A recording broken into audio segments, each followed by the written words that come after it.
Hello दोस्तों, कैसे हैं आप सब। कहा गया है मायूस मत होना, जिंदगी से कभी भी तेरा नाम बदल सकता है। अगर दिल में हो आग और हौसला हो बुलंद तो अखबार बेचने वाला बच्चा भी कलाम बन सकता है। अखबार बेचने वाला बच्चा भी कलाम बन सकता है। तो चलिए क्लास को आगे बढ़ाते हुए आज हम सीखते हैं कि 1 से 100 के बीच कौन कौन सी अभाज्य संख्या हैं, आइए जानते हैं।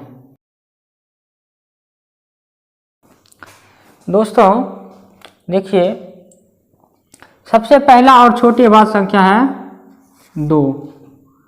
2, 3, 5, 7, 11, 13, 17, 19, 23, 29, 31, 37, 41, 43, 47,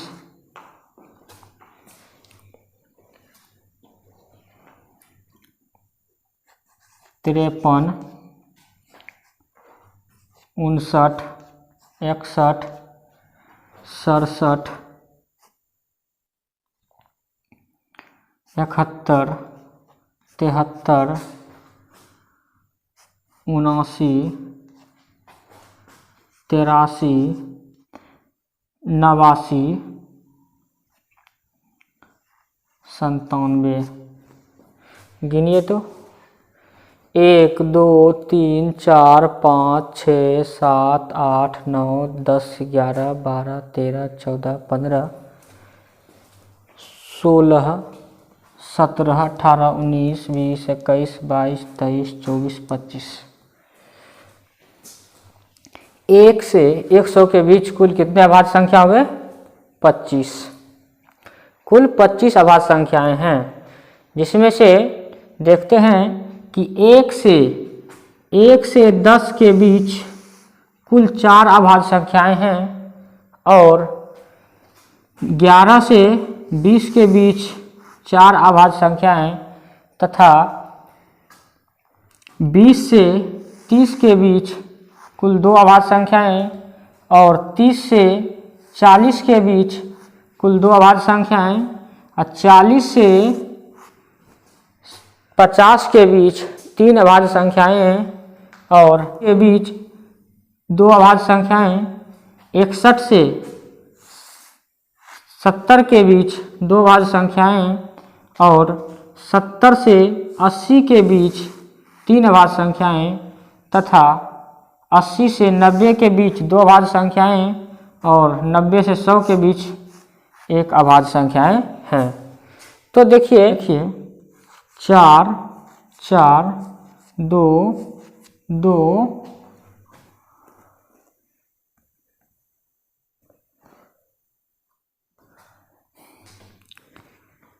3, 2, 2, 3, 2, 1। जोड़िए तो 4, 4, 8, 4, 12, 3, 15, 2, 17, 2, 19, 3, 22, 2, 24, 1, 25। अगर हम कहें कि 1 से 100 के बीच की अभाज्य संख्या लिखिए तो देखिए आसान सा है। अगर हम कहें कि 1 से 100 के बीच की अभाज्य संख्या बताइए तो आप जो है डायरेक्ट बता सकते हैं कि 44, 22, 32, 23, 21। देखिए 44 का जब आधा कर देते हैं तो 22, यानी कि 40 तक में जो है कि पहली 10 संख्या में 4 अभाज्य संख्याएं, दूसरी 10 संख्याओं में 4 अभाज्य संख्या, तो तीसरी 10 संख्याओं में 2 अभाज्य और अगली चौथी 10 संख्याओं में 2 अभाज्य संख्या। उसके बाद पहले 3, फिर जाके 2, फिर और जाकर आगे 2, फिर जाके 3, उसके बाद 21। तो आप देखिए यहाँ से 44 का आधा 22, अब 32 को उल्टा दे तो 23, उसके बाद 21। तो इस प्रकार से हम लोग 1 से 100 के बीच अभाज्य संख्याएं याद रख सकते हैं।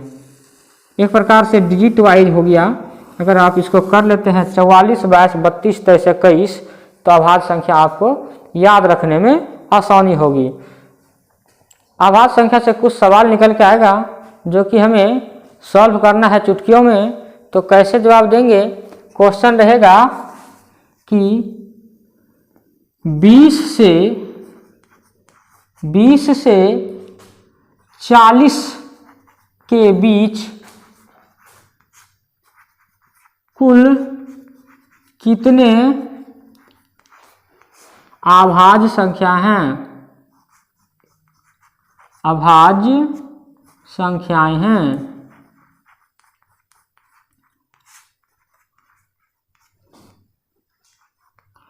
तो जवाब देखिए क्या होगा। हमने अभी एक ट्रिक निकाला है कि 44, 22, 32, 23, 21। तो देखिए गिनती कर रहा है 20 से लेने के लिए, 20 के बाद से, यानी कि 20 से ही लेते हैं तो 21, 22, 23, यानी कि किस में चला जाता है? ये हुआ 0 से 10, 10 से 20, तो यहाँ से लेकर के 20 से 30, 30 से 40, तो यानी कि इन दोनों के बीच में पूछ रहा है कि 20 से 40, 40 के बीच में कितनी अभाज्य संख्या? 20 से 30 के बीच में, 30 के बीच में दो अभाज्य संख्याएं, 30 के बीच में, 20 से 30 के बीच में 23, 29, और 30 से 40 के बीच में 31 और 37। ये कुल मिलाकर के कितने निकला है? 4 प्राइम नंबर्स।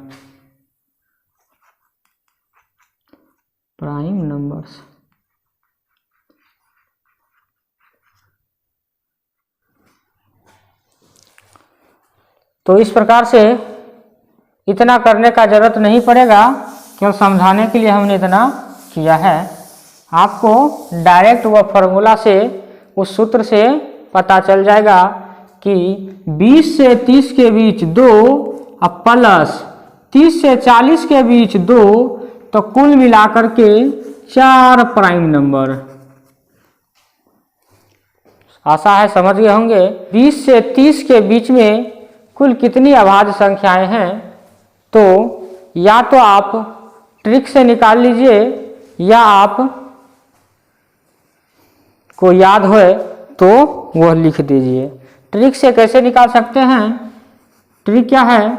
44, 22, 32, 23, 21, कुल मिला के 25 अभाज्य संख्याएं हैं 1 से 100 के बीच। तो हमें 20 से 30 के बीच की अभाज्य संख्या निकालनी है। तो 20 से 30 के बीच में कौन कौन अभाज्य संख्या है? वो है 23 और 29। तो 20 से 30 के बीच में आंसर क्या आ गया? 23 और 29, यानी कि 2 प्राइम नंबर। वही सवाल अगर दे दे कि 30 से 70 के बीच कुल कितने अभाज्य संख्याएं हैं? तो देखिए 30 से 70 के बीच अभाज्य संख्या निकालना हो तो देखिए हमें पहले क्या करना होगा? 30 से 40 के बीच का अभाज्य संख्या, फिर 40 से 50 के बीच का अभाज्य संख्या, 50 से 60 के बीच का अभाज्य संख्या तथा 60 से 70 के बीच का अभाज्य संख्या ज्ञात करना होगा। तो दोस्तों आपको पता है कि 10 से मतलब 0 से 10 के बीच 4 अभाज्य संख्या है तथा 10 से 20 के बीच 4 अभाज्य संख्या और 20 से 30 के बीच 2 अभाज्य संख्या, 30 से 40 के बीच 2, 40 से 50 के बीच 3, फिर 50 से 60 के बीच 2, फिर 60 से 70 के बीच 2। तो हमारा आंसर क्या निकल के आया? 30 से 40 के बीच कुल मिलाकर के 2, 2, 4, 2, 6, 3 9 प्राइम नंबर्स हैं, 9 प्राइम नंबर्स हैं। अगर आपको यह 44, 22, 32, 23, 21 वाला ट्रिक याद रहता है तो आपको अभाज्य संख्या निकालने में परेशानी नहीं होगा। तो चलिए आगे और कुछ सवाल करते हैं। जैसे अगर कह दे कि 51 से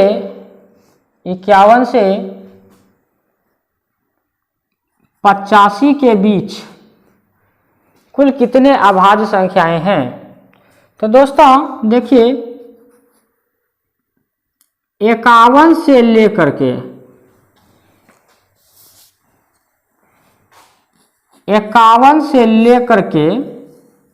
60 तक में और 60 से लेकर के 70 तक में और 70 से लेकर के 80 तक में कितने अभाज्य संख्या हैं, तब जाकर के हम लोग 80 से 85 के बीच में निकालेंगे कितने अभाज्य संख्या और कौन कौन है। तो देखिए 51 से 60 के बीच में, तो यहाँ आते हैं 0 से 10, 10 से 20, 20 से 30, 30 से 40 और 40 से 50, यानी कि यहाँ 50 तक तो इधर हो गया। 51 यहाँ शुरू होगा, 51 से 60, 60 से 70, 70 से 80, यानी कि 51 से 60 के बीच में पहले दो अभाज्य संख्या, वो कौन कौन होगा? वो होगा आपका 51 और 53। वो आपका होगा 53 और 59, 53 और 59 तथा 60 से 70 के बीच में 2 अभाज्य संख्याएं, वो कौन सा होगा? वो होगा 61 और 67।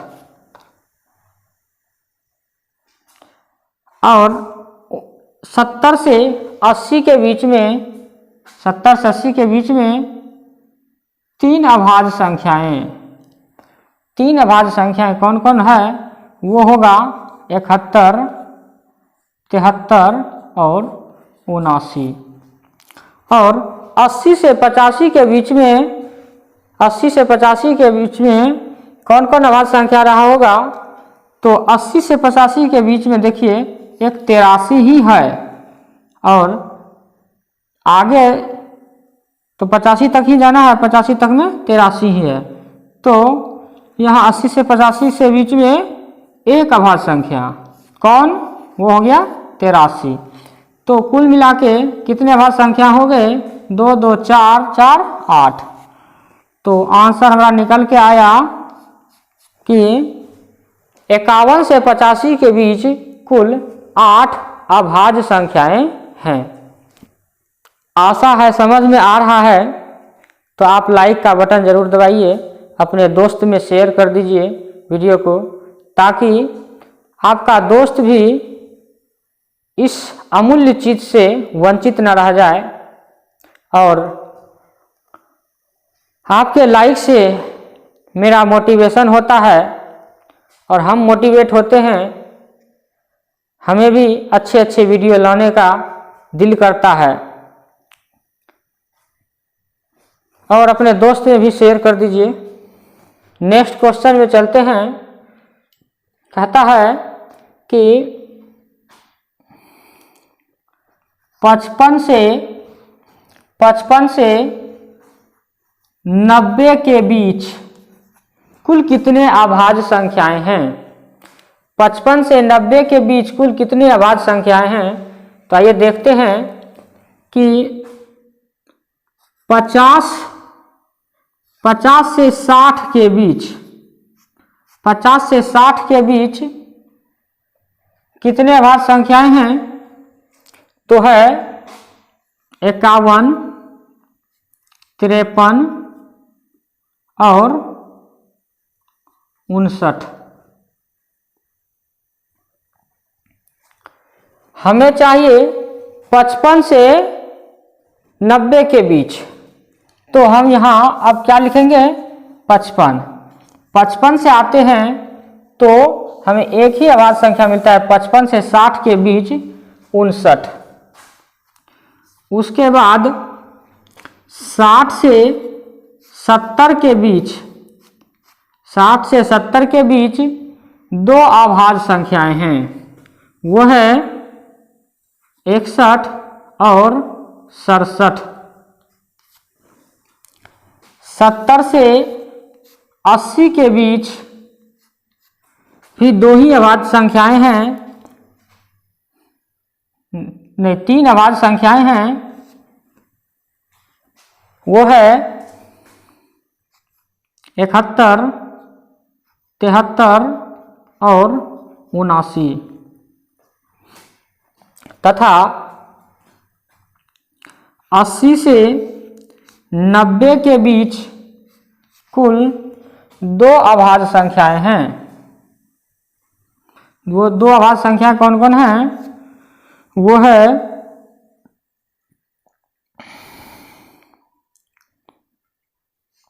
83 और 89। तो इस प्रकार से कुल मिलाकर के 55 से 90 के बीच कितने अभाज्य संख्याएं हैं, तो 8 अभाज्य संख्याएं प्राइम नंबर्स हैं।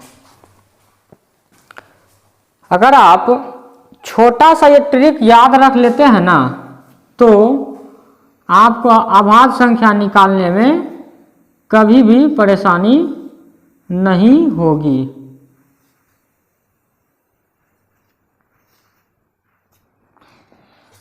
चौवालीस, 22, 32, 23, 21। आगे है को प्राइम नंबर, सह अभाज्य संख्याएं।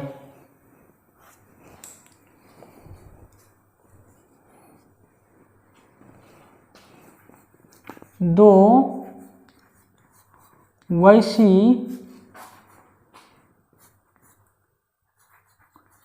प्राकृत संख्याएं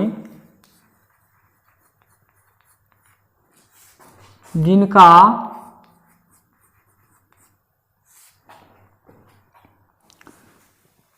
मोसो मतलब HCF एक हो,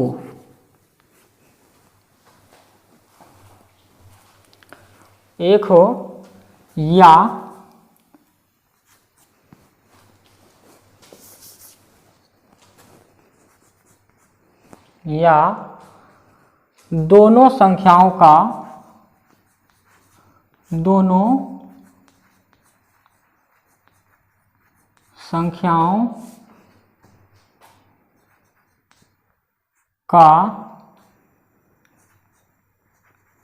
एकमात्र उभयनिष्ठ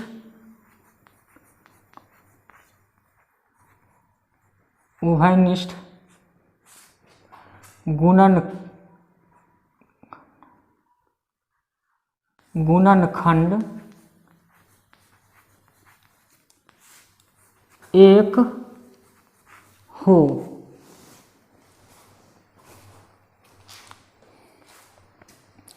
तो वह क्या कहलाएगा, तो वे संख्याएं कहलाएगा सह आभाज्य संख्याएं।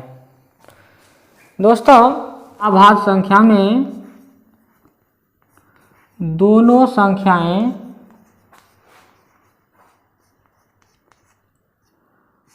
संख्याएं अभाज्य हो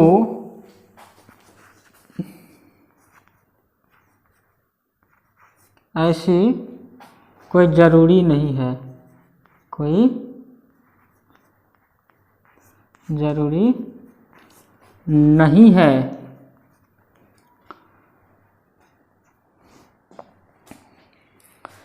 जैसे देखिए दोस्तों, सहआभाज्य संख्या के जोड़ा में दोनों संख्याओं में से दोनों अभाज्य हो ऐसा कोई जरूरी बात नहीं है। दोनों में से कोई अभाज्य हो सकता है या कोई दूसरा संख्या भी हो सकता है। जैसे देखिए 11 और 12, इन दोनों का एक उभयनिष्ठ गुणनखंड 1 है, दोनों का है। बाकी 11 है और इसका तो 12 का कई है, 2 है, 3 है, 4 है, 6 भी है, 12 भी है। लेकिन 11 और 12 का केवल और केवल एक ऐसा उभयनिष्ठ गुणनखंड है जो कि एक ही है, इसके अलावा और कोई गुणनखंड नहीं है। तो इसके अलावा और कोई फैक्टर नहीं है, तो हम कह सकते हैं 11 और 12 जो है सहअभाज्य है, सहअभाज्य संख्याएं हैं। आशा है मेरी बात समझ रहे होंगे। दूसरा एग्जाम्पल समझिए। जैसे देखिए 17 और 19, ये दोनों जो है अभाज्य संख्याएं हैं, और अभाज्य संख्याएं हैं तो इसका HCF मतलब मोसो महत्तम समापवर्त क्या है, 1 के बराबर है। तो यह संख्या 17 और 19 क्या है, एक सहअभाज्य संख्याएं हैं। चलिए किसी और संख्या से एग्जाम्पल समझते हैं। जैसे देखिए 100 और 97, 100 और 97 क्या है, एक सहअभाज्य संख्याएं हैं, क्योंकि 100 और 97 का क्या HCF जो है वह 1 है। वह क्या है, 1 है। कैसे 1 है, तो चलिए निकाल के ही देखते हैं।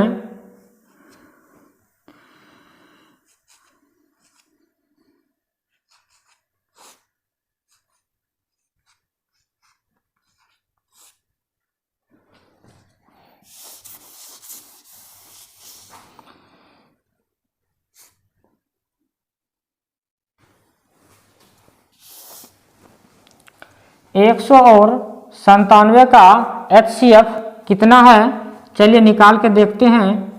हमने 100 में भाग दे दिया 97 से, तो एक बार में तो 97 लग गया, 97 तो बच गया 3, शेष 3 बचा। अब जो 97 में उस बचे हुए शेष से हम क्या करेंगे, भाग देंगे।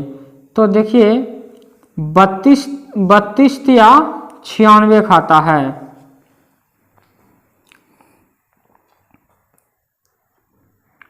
तो बचाता है 1। अब 1 से शेष 1 बचा, तो फिर शेष 1 से हमने 3 में भाग दिए, तो 3 बार में लग गया, पूरा कैंसिल आउट हो गया। तो यहाँ HCF क्या निकल के आया, HCF निकल के आया बराबर 1। तो हम कह सकते हैं कि 100 और 97 जो क्या है, 100 और 97 जो है कि एक सहअभाज्य संख्याएं हैं। आई होप कि आप समझ गए होंगे। अगर नहीं समझे हैं तो वीडियो को बैक कीजिए और आप फिर से समझिए। तो पूर्णांक के बारे में जानते हैं। पूर्णांक क्या होता है? पूर्णांक शब्द से ही पता चलता है पूर्ण जोड़ अंक। जो अंक अब पूरा हो गया है, अर्थात जो संख्याएं पूरा हो गया है वही पूर्णांक है। जैसे हम कुछ भी लिखते हैं, जैसे 4 लिखे, 4 का मतलब क्या हुआ? 4 का मतलब हुआ कोई वस्तु जो 4 है। जैसे 5 लिखते हैं तो 5 का मतलब 5 वस्तुएं या कोई भी वस्तु या कोई भी चीज जो कि 5 हो, तो यानी कि पूरा पूरा हो। ऐसा नहीं कि 5 है और आधा और है, तो ये पूर्णांक नहीं होगा। तो पूर्णांक क्या होगा? पूर्णांक पूरा पूरा। पूर्णांक का मतलब पूरा पूरा। इसलिए पूर्णांक संख्याएं हम अब पढ़ने जा रहे हैं। पूर्णांक संख्या किसको बोलेंगे? आइए जानते हैं। संख्या रेखा पर, संख्या रेखा कहते हैं, एक लाइन खींच देते हैं हम लोग, एक लाइन खींच देते हैं जो कि इधर भी अनंत तक जाती है तथा राइट भी, लेफ्ट भी अनंत तक जाती है, और बीच में एक ऐसा पॉइंट आता है जिसको हम लोग 0 से डिनोट करते हैं, और इस पर, इस लाइन रेखा, इस रेखा पर, संख्या रेखा पर जो संख्याएं लिखी होती है वह पूर्णांक संख्याएं कहलाती है। ये तो आपको भली भांति पता है, लेकिन फिर भी हम समझाने के लिए लिख दे रहे हैं। पूर्णांक को हम लोग आई से डिनोट करते हैं, कैपिटल आई से डिनोट करते हैं, कहीं जेड से भी डिनोट किया जाता है। इसको इंटीजर ही बोलते हैं, पूर्णांक को इंटीजर बोलते हैं, इसीलिए इसको कैपिटल आई या कहीं जेड से डिनोट करते हैं। अक्सर पूर्णांक को आई से ही डिनोट किया जाता है। अगर हमको 0 से दाएं तरफ चलना है तो पूर्णांक जो होगा वह बढ़ते चला जाएगा। पूर्णांक जो होगा वह बढ़ते चला जाएगा। अगर हम 0 से बाईं ओर आए तो संख्याएं क्या होगी? पूर्णांक क्या होगा? घटते जाएगा। जितना दूर हम 0 से बाएं की ओर जाएंगे संख्या उतनी छोटी हो जाएगी और छोटी होते चली जाएगी। तो 0 कैसा पूर्णांक है?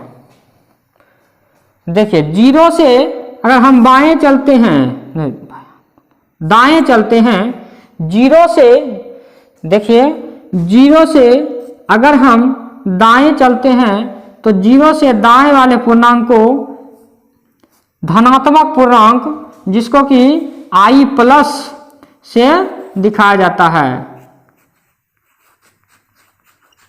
धनात्मक पूर्णांक।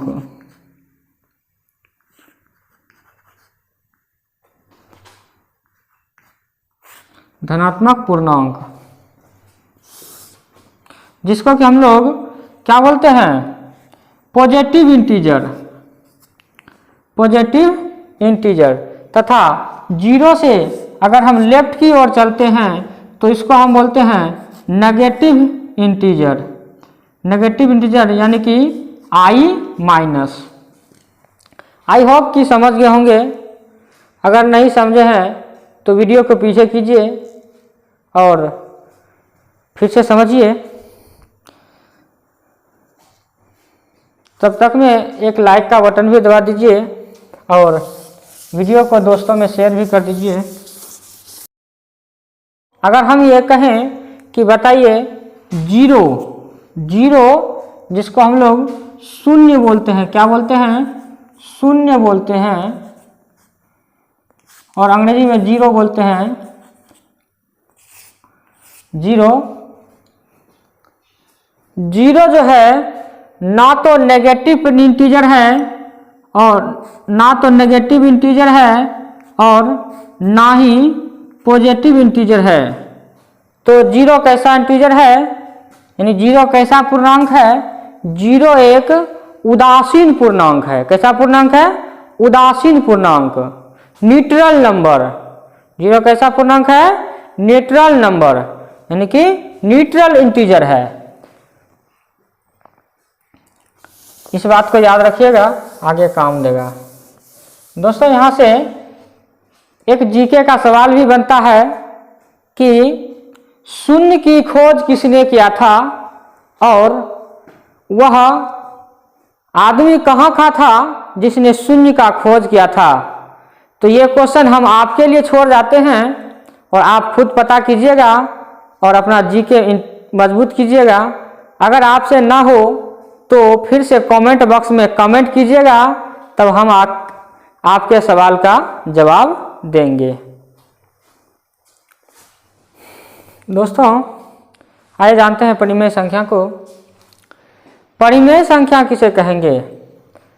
परिमेय संख्या किसे कहेंगे? देखिए, परिमेय संख्या वैसी संख्या को कहेंगे, परिमेय संख्या वैसी संख्या को कहेंगे जिसे हम बटे में लिख सकें। बटे में, बटे मतलब जैसे ऊपर में कोई पूर्णांक p, नीचे में कोई पूर्णांक q, यानी कि अंश p और हर q के रूप में हम लिख सकें। जहां की क्या आना चाहिए? p तथा q क्या आना चाहिए? पूर्णांक होना चाहिए। अभी पूर्णांक के बारे में बताए। पूर्णांक यानी कि 1 2 3 4 5 6 7 8 कोई भी पूर्ण संख्या होनी चाहिए। तथा एक कंडीशन इसमें है ना लगा हुआ है कि Q जो है ना, Q नीचे हर, जिसको हर बोलते हैं Q को, वह बराबर जीरो के नहीं होना चाहिए। मतलब अगर जीरो हुआ तो अनडिफाइंड हो जाएगा, वो परिभाषित हो जाएगा। जैसे लिखते हैं 2/5, इसे हम लोग एक परिमेय संख्या बोलेंगे। परिमेय संख्या बोलेंगे। यहां जो है p बराबर, यहां जो है, यहां क्या दिया गया है? p बराबर 2 है तथा q बराबर 5 है, जो कि बराबर नहीं है जीरो के। समझ गए? तो अगर जीरो के बराबर होता तो यह परिमेय संख्या नहीं होता। ऐसा है। आई होप कि आप समझ गए होंगे। दोस्तों अब पढ़ते हैं अपरिमेय संख्या को। अपरिमेय संख्या किसको बोलेंगे? ऐसे समझिए कि वैसी संख्याएं, वैसा भिन्न या वैसी संख्याएं जिसे हम p/q के रूप में नहीं लिख सकते हैं, उसे हम लोग क्या कहते हैं? अपरिमेय संख्याएं। ऐसे समझिए कि उस संख्या को तब कैसे लिखना होगा? जैसे लिखना पड़ेगा हमको √p। जैसे कोई संख्या लिखते हैं √2, √3। रूट मतलब वर्ग में, कोई भी वर्ग मूल का साइन, ये जो टेढ़वा बगली ऐसा दिखता है, बगली के जैसा, इसी को हम बोलते हैं रूट। वर्गमूल का चिन्ह इसको बोलते हैं। इसको क्या बोलते हैं? इसको बोलते हैं वर्गमूल का चिन्ह। किसको? ये बगुली के जैसा दिख रहा है, जो खुटिया के जैसा, जो हम लोग खूंटी टांग देते हैं ना, उसी के तरह खूंटी वाला। तो ये किसके तरह दिखता है? ये दिखता है, ये जो बगुली तरह जो दिखता है, इसी को हम लोग बोलते हैं वर्गमूल का चिन्ह। और अगर इसके अंदर है कोई अभाज्य संख्या या वैसी संख्याएं जिसे हम p/q के रूप में व्यक्त नहीं कर सकते हैं, तो वह संख्या जो है वो परिमेय संख्या कहलाता है, जहाँ की क्या नहीं होना चाहिए, जहाँ की p तथा q क्या हो? पूर्णांक हो। क्या हो? पूर्णांक हो। और q जो है बराबर नहीं होना चाहिए 0 का, यह भी कंडीशन है। यह भी कंडीशन है, q जो है 0 के बराबर नहीं होना चाहिए, और हम उसे p/q के रूप में भी नहीं लिख सकें, तो उन्हीं को बोलेंगे हम लोग अपरिमेय संख्याएं। दोस्तों, सपने वो नहीं होता है जो हम नींद में देखते हैं, बल्कि सपने वो होता है जो हमारा नींद चुरा के लेके चला जाता है। आँखों में नींद नहीं छोड़ता है। तो वैसा सपना देखना है और अपने भविष्य को उज्जवल करना है। और जो है कि और आज बहुत लंबा क्लास हो जाएगा, इसीलिए हम लोग ऑपरेशन बेस्ड संख्याओं पर आधारित क्वेश्चन अगली वीडियो में करेंगे, अगले क्लास में करेंगे। तब तक के लिए आप खुश रहिए, मुस्कुराते रहिए, अपने परिवार में रहिए, कोरोना से बच के रहिए, और वीडियो को लाइक कीजिए, शेयर कीजिए, और अपने दोस्तों को भी सम्मिलित कीजिए, ताकि हमारा परिवार, क्लासमेट आइडिया परिवार और बड़ा बन सके। यह तभी बड़ा हो सकता है जब आप अपने लाइक और शेयर का बटन दबाइएगा। एक लाइक करने में, शेयर करने में कुछ नहीं जाता है, बस आपको एक बार प्रेस करना पड़ता है लाइक और शेयर के बटन पर। ये छोटा सा काम आप तो कर ही सकते हैं, इतने कंजूस भी नहीं हैं जो कि एक लाइक और शेयर नहीं कीजिएगा। तो चलिए आज इतना ही, मिलते हैं नेक्स्ट क्लास में। Bye bye.